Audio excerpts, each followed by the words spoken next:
Hey guys, this is Donald from ClickFlare, and today I will show you how to set up a tracking domain on ClickFlare if your domain provider is Cloudflare. Now let's say you've bought a domain on Cloudflare, and what you need to do is go to the DNS records right here, delete all the existing ones because we are going to add those from ClickFlare. Click delete right here. Now go to ClickFlare, and under the domains, add a custom one. Select your root domain and your DNS provider, which is going to be Cloudflare.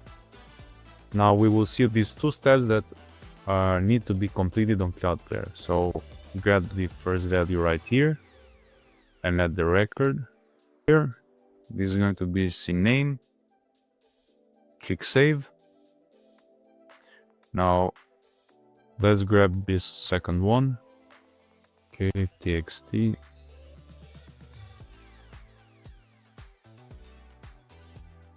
Click save. And now the last thing that we need to do is for Cloudflare to assign a third step on ClickFlare for a SSL verification step.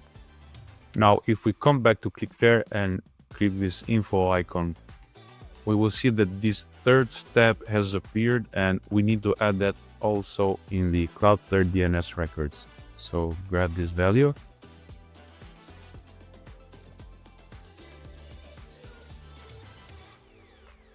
Okay, now this other one, and hit save. Now that's it for adding a custom tracking domain on ClickFlare. Really simple, really easy. Thanks for watching.